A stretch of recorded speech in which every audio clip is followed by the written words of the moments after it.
പലപ്പോഴും ദാമ്പത്യ ജീവിതത്തിൽ എല്ലാവരും പറയുന്നൊരു കാര്യമാണ്, എൻ്റെ പാർട്ട്ണറിന് എന്നോട് സ്നേഹമില്ല എന്നുള്ളത്. യഥാർത്ഥത്തിൽ സ്നേഹം എന്ന് പറയുന്നത് എന്താണ്? നിങ്ങൾ ആഗ്രഹിക്കുന്ന കാര്യങ്ങളൊക്കെ ചെയ്തു തരുന്ന ഒരാളാണോ? അതോ നിങ്ങൾ ആഗ്രഹിക്കുന്നത് പോലെ അവർ കാര്യങ്ങൾ ചെയ്യുമ്പോഴാണോ? അതോ നിങ്ങളുടെ ആഗ്രഹത്തിനൊത്ത് അവർ പെരുമാറുമ്പോഴാണോ?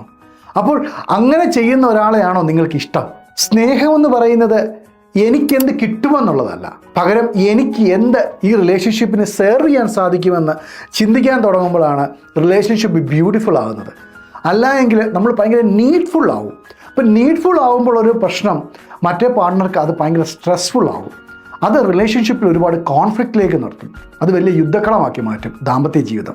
കൺട്രോൾ ചെയ്യുമ്പോൾ നമുക്ക് ഫീൽ ചെയ്യുന്നത് നമ്മൾ കൂട്ടിലിട്ട ഒരു കിളിയെ പോലെയാണ്. ആ കിളിയെ കൂട്ടിലിടുമ്പോൾ എന്ത് ബുദ്ധിമുട്ടാണ്, എന്നാൽ അത് തുറന്നു വിടുമ്പോൾ ആ കിളിക്ക് സ്വാതന്ത്ര്യം കിട്ടും എന്ന് പറഞ്ഞതുപോലെ തന്നെ ആ സ്വാതന്ത്ര്യം ദാമ്പത്യത്തിൽ കിട്ടുമ്പോൾ ആ റിലേഷൻഷിപ്പ് ഒത്തിരി ബ്യൂട്ടിഫുൾ ആവും. അവിടെയാണ് റിയൽ പ്രണയം വരുന്നത്. ആ റിയൽ പ്രണയം എന്ന് പറയുന്നത് ആ സ്വാതന്ത്ര്യമാണ്. പലപ്പോഴും ദാമ്പത്യത്തിൽ അങ്ങോട്ടും ഇങ്ങോട്ടും യുദ്ധം ചെയ്യുകയാണ്. എന്നാൽ ശരിക്കും ദാമ്പത്യം എന്ന് പറയുന്നത് നിങ്ങൾ ഒരുമിച്ച് ഈ ലോകത്തോട് യുദ്ധം ചെയ്യുകയാണ് ചെയ്യേണ്ടത്. നിങ്ങളുടെ റിലേഷൻഷിപ്പിൽ എന്തെങ്കിലും പ്രോബ്ലം ഉണ്ടെങ്കിൽ don't worry, healing is possible.